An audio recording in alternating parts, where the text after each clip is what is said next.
Hey guys, here I'm reading from Ephesians chapter 3. I trust all is well for you. Thanks for dialing in. I want to read this to you because it says in verse 4, when you read, you can understand. So in corresponding with Romans 10:17, faith comes by hearing and hearing by the word of Christ. There's this amazing gift God's given us of literacy where we have the written word, and not one jot or tittle is going to pass away. It's all going to be fulfilled. Heaven and earth will pass away, but his word will not pass away. In the beginning, I remind you, was the word, and the word was with God, and the word was God. John chapter 1, verse 14, we beheld his glory. The word became flesh and dwelt among us. So it's all about Jesus. It's all about a personal relationship with God through Jesus the rescuer, Jesus, God's only begotten son. And it says here, that Paul had a revelation that previously had not been disclosed to any other generation in mankind. And he says, I'm referencing the mystery that God's revealed to me. And he's saying in verse 5, which in other generations it was not made known to mankind, as it has been now revealed to his holy apostles and prophets in the Spirit.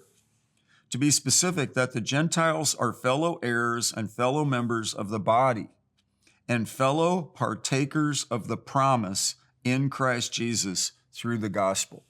Fellow partakers.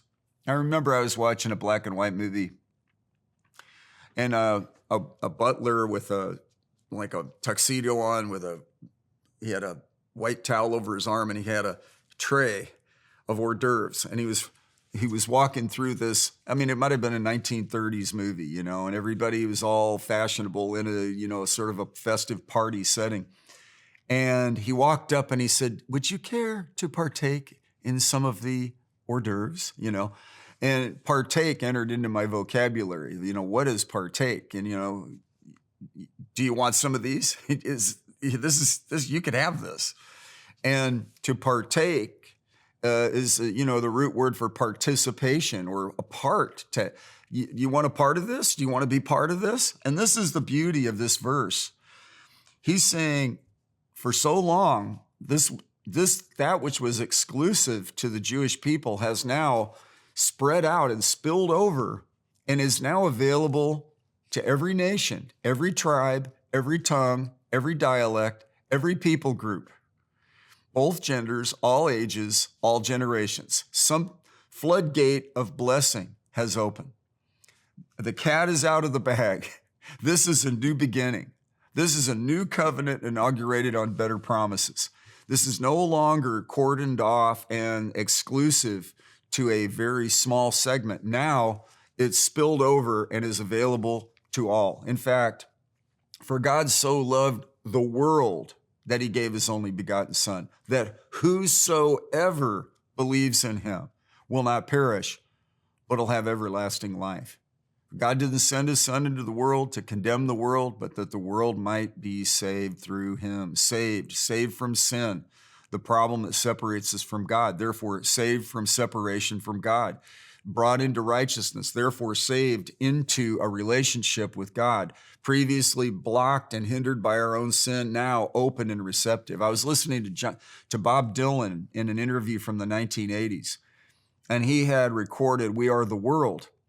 And Lionel Richie and Michael Jackson co-wrote this song very quickly to get rock musicians in America to kind of do what Bob Geldof in Britain and Europe did to bring attention to, I think it was a famine in Ethiopia or somewhere in Africa. And it was Live Aid, and it was, this sort of benevolence and charity that they were trying to challenge these guys on their platform. Well, part of the writing that went into Bob's part, he had a solo. And he said, we need to save ourselves. Well, later on in the interview, he said, I don't believe that. I don't believe you can save yourself. There's salvation in no other.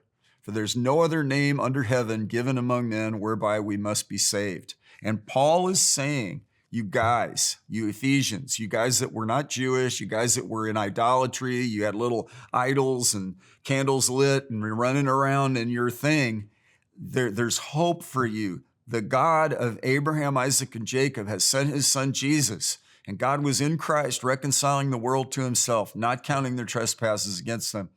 And he's calling you out of darkness. Yes, you.